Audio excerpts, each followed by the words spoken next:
ونصلي ونسلم على رسوله الكريم أما بعد فأعوذ بالله من الشيطان الرجيم بسم الله الرحمن الرحيم قل إن كنتم تحبون الله فاتبعوني يحببكم الله صدق الله العظيم وقال النبي صلى الله عليه وسلم لا يؤمن أحدكم حتى أكون أحب إليه من والده وولده والناس أجمعين أو كما قال عليه الصلاة والسلام۔ آج کی ہماری اس نشست کا عنوان ہے محبت مصطفیٰ صلی اللہ علیہ وسلم۔ ایک سچے مومن کے دل میں سب سے زیادہ محبت اپنے خالق اور مالک کی ہوتی ہے، اور ہونی بھی چاہیے کہ اللہ رب العزت نے اس مشت خاک کو کتنے انعامات سے نوازا ہے۔ اللہ رب العزت نے فرمایا، دوسرا سپارہ سورۃ البقرہ آیت نمبر 165 میں، والذین آمنوا اشد حبا للہ، کہ ایمان والوں کے دلوں میں سب سے زیادہ محبت اللہ رب العزت کی ہوتی ہے۔ اور پھر اللہ رب العزت کے بعد ایک ایماندار بندے کے دل میں سب سے زیادہ محبت، سب سے زیادہ عقیدت سرکار مدینہ صلی اللہ علیہ وآلہ وسلم کی ہونی چاہیے، کیونکہ اللہ رب العزت کے بعد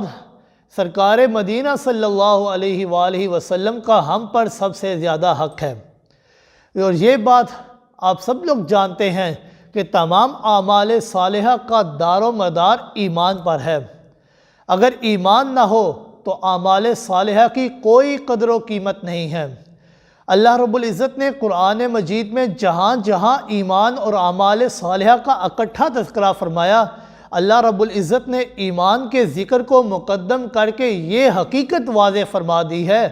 کہ ایمان یہ اعمال صالحہ کی روح اور جان ہے۔ مشرکین مکہ کے تمام اعمال اسی وجہ سے تو ضائع ہوئے تھے کہ وہ ایمان نہیں لے کر آئے تھے۔ اگر آپ توجہ فرمائیں گے تو آپ کو پتہ چلے گا کہ ایمان کی بھی ایک روح اور جان ہے، اور وہ ہے محبت مصطفیٰ صلی اللہ علیہ وآلہ وسلم۔ آئیے آپ کے سامنے میں صحیح بخاری کی ایک حدیث پڑھتا ہوں۔ صحیح بخاری کتاب الایمان سیدنا انس رضی اللہ تعالیٰ عنہ سے مروی ہے کہ سرکار مدینہ صلی اللہ علیہ وآلہ وسلم نے فرمایا، لا یؤمن احدکم حتی اکون احب الیہ من والدہ وولدہ والناس اجمعین، کہ اللہ کے رسول صلی اللہ علیہ وآلہ وسلم نے فرمایا، تم میں سے کوئی شخص اس وقت تک مومن نہیں ہو سکتا جب تک کہ میں محمد رسول اللہ صلی اللہ علیہ وآلہ وسلم تمہیں تمہارے ماں باپ، تمہاری اولاد اور سب لوگوں سے زیادہ محبوب نہ ہو جاؤں۔ جس طرح آپ صلی اللہ علیہ وآلہ وسلم کی محبت جب تک تمام محبتوں پر غالب نہ آ جائے اس وقت تک انسان کامل مومن نہیں ہو سکتا۔ جس طرح اعمال کا دار و مدار ایمان پر ہے، کیونکہ ایمان یہ اعمال صالحہ کی روح اور جان ہے، اسی طرح ایمان کی روح اور جان محبت مصطفیٰ صلی اللہ علیہ وآلہ وسلم ہے۔ صحیح بخاری کتاب الایمان سیدنا انس رضی اللہ تعالیٰ سے مروی ہے کہ سرکار مدینہ صلی اللہ علیہ وآلہ وسلم نے فرمایا، ثلاث من کن فیہن وجد بہن حلاوت الایمان، کہ تین باتیں جس آدمی کے اندر آ جائیں اس نے ایمان کی حلاوت اور مٹھاس کو پا لیا۔ پہلی بات، ان یکون اللہ ورسولہ احب الیہ مما سواہما، کہ اللہ اور اس کے رسول کی محبت اس کے لیے تمام محبتوں سے زیادہ ہو جائے۔ دوسری بات، ان یحب المرء لا یحبہ الا للہ، کہ اگر انسان کسی آدمی سے محبت کرے تو اللہ کی رضا کے لیے محبت کرے۔ تیسری بات ان یکرہ ان یعود فی الکفر بعد ان انقذہ اللہ منہ کما یعود ان یقذف فی النار، کہ ایمان لانے کے بعد کفر میں جانا اس کے لیے اس طرح ناپسندیدہ اور مبغوض ہو جس طرح انسان اپنے آپ کو آگ میں جلانے کو ناپسندیدہ اور مبغوض سمجھتا ہے۔ اس حدیث میں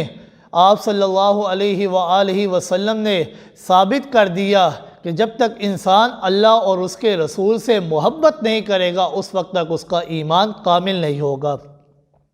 اللہ رب العزت نے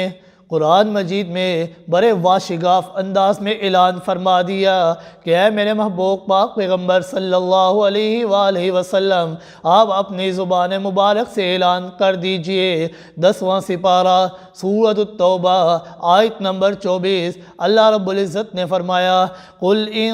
كَانَ آبَاؤُكُمْ وَأَبْنَاؤُكُمْ وَإِخْوَانُكُمْ وَأَزْوَاجُكُمْ وَعَشِيرَتُكُمْ وَأَمْوَالٌ اقْتَرَفْتُمُوهَا وَتِجَارَةٌ تَخْشَوْنَ كَسَادَهَا وَمَسَاكِنُ تَرْضَوْنَهَا أَحَبَّ إِلَيْكُم مِّنَ اللَّهِ وَرَسُولِهِ وَجِهَادٍ فِي سَبِيلِهِ فَتَرَبَّصُوا حَتَّى يَأْتِيَ اللَّهُ بِأَمْرِهِ، کہ اے میرے محبوب پاک پیغمبر صلی اللہ علیہ وآلہ وسلم، آپ اعلان فرما دیجئے کہ اے لوگو، اگر تمہارے ماں باپ، تمہارے آباء و اجداد، تمہاری اولاد، تمہاری بیویاں، تمہارا کنبہ قبیلہ، تمہارا وہ مال جسے تم کماتے ہو، تمہارے وہ کاروبار جس کے خسارے سے تم ڈرتے رہتے ہو، تمہارے وہ گھر جنہیں تم پسند کرتے رہتے ہو، اللہ اور اس کے رسول سے زیادہ اور جہاد فی سبیل اللہ سے زیادہ محبوب ہے، تو فَتَرَبَّصُوا حَتَّى يَأْتِيَ اللَّهُ بِأَمْرِهِ، تو تم انتظار کرو یہاں تک کہ اللہ رب العزت تمہارے اوپر اپنے عذاب کا فیصلہ کر دے۔ اس آیت میں اللہ رب العزت نے صاف الفاظ میں بیان فرما دیا ہے کہ اگر تم سرکار مدینہ صلی اللہ علیہ وآلہ وسلم سے محبت نہیں کرتے تو اللہ کی رحمت کی امید نہ رکھنا بلکہ اللہ کے عذاب کا تم انتظار کرنا۔ اللہ رب العزت کے بعد ہم پر سب سے زیادہ احسان سرکار مدینہ صلی اللہ علیہ وآلہ وسلم کا ہے، کیونکہ آپ صلی اللہ علیہ وآلہ وسلم وہ ہستی ہے کہ جن کے ذریعے ہمیں ایمان ملا، جن کے ذریعے ہمیں اسلام ملا، جن کے ذریعے ہمیں قرآن ملا، جن کے ذریعے ہمیں قرآن ملا، جن کے ذریعے ہمیں کلمہ ملا۔ آپ صلی اللہ علیہ وآلہ وسلم تو ہمارے لیے وسیلہ رشد و ہدایت ہیں۔ آپ صلی اللہ علیہ وآلہ وسلم وہ ذات گرامی ہے کہ جنہوں نے آ کر انسانیت کو جہنم کے کنارے سے جہنم میں گرتے ہوئے بچا لیا اور جنت کا راستہ دکھا دیا۔ شاعر نے اس موقع پر کیا خوب کہا، حضور آئے تو سر آفرین اشپا گئی دنیا،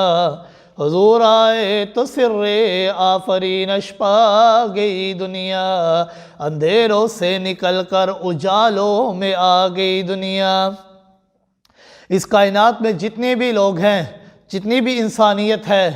وہ یہی دعویٰ کرتی ہے کہ ہم اللہ رب العزت سے محبت کرتے ہیں، چاہے وہ عیسائی ہو، چاہے وہ یہودی ہو، چاہے وہ مشرک ہو، چاہے وہ مسلمان ہو یا مسلمانان عالم کے جتنے بھی گروہ ہوں، وہ یہ دعویٰ کرتے ہیں کہ ہم اللہ سے محبت کرتے ہیں۔ لیکن آئیے اللہ سے سوال کرتے ہیں کہ اے اللہ، یہ ساری خلقت دعویٰ کرتی ہے کہ ہم تجھ سے محبت کرتے ہیں، لیکن آپ ہمیں بتائیے کہ آپ کو کون سی محبت مقبول ہے، کون سی محبت منظور ہے اور کون سی محبت نامنظور ہے۔ تو اللہ نے اعلان فرما دیا کہ اے مجھ سے محبت کرنے والوں، اے مجھ سے محبت کے دعوے کرنے والوں، اے لوگوں جو میری طرف آنے والے ہیں، ایک ہی رستہ ہے، ایک ہی علامت ہے کہ اگر تم وہ کام کر لو گے، اس راستے میں چل پڑو گے تو میں اللہ تم سے محبت کروں گا کہ جس طرح آج تم مجھ اللہ کو محبوب بنانے کے لیے کوشش کر رہے ہو، اگر تم وہ کام کر لو گے تو میں اللہ تمہیں اپنا محبوب بنا لوں گا۔ اور وہ راستہ کیا ہے؟ اللہ رب العزت نے فرمایا، تیسرا سپارہ سورۃ آل عمران آیت نمبر 31، قُلْ إِن كُنتُمْ تُحِبُّونَ اللَّهَ فَاتَّبِعُونِي يُحْبِبْكُمُ اللَّهُ، کہ اگر تم یہ دعویٰ کرتے ہو کہ تم اللہ سے محبت کرتے ہو تو میرے محبوب پاک پیغمبر صلی اللہ علیہ وآلہ وسلم کے تابع دار بن جاؤ۔ کیونکہ دنیا کا دستور ہے کہ جب انسان کسی سے محبت کرتا ہے تو بندہ یہ دیکھتا ہے کہ وہ کس گھر میں رہتا ہے، وہ گھر چاہے جھونپڑی ہی کیوں نہ ہو، اس انسان کو اس اپنے محبوب کی اس جھونپڑی کے ایک ایک تنکے سے بھی محبت ہو جاتی ہے۔ اس کا محبوب جس راستے میں چلتا ہے انسان کو اس راستے کی گرد و غبار سے بھی محبت ہو جاتی ہے۔ تو اللہ فرماتے ہیں اگر یہی دستور ہے تو میرا محمد میرا محبوب ہے، اگر تم میرے محمد سے محبت کا دعویٰ کرو گے تو میں اللہ تمہارے رنگ کو نہیں دیکھوں گا، میں اللہ تمہارے حسن و جمال کو نہیں دیکھوں گا، میں اللہ تمہارے حسب و نسب کو نہیں دیکھوں گا، بلکہ میں اللہ تمہیں اپنا محبوب بنا لوں گا۔ آئیے آخر میں بس یہ کہہ دینا چاہوں گا، محمد کی غلامی دین حق کی شرط اول ہے، محمد کی غلامی دین حق کی شرط اول ہے، اگر ہو اس میں کچھ خامی تو سب کچھ نامکمل ہے۔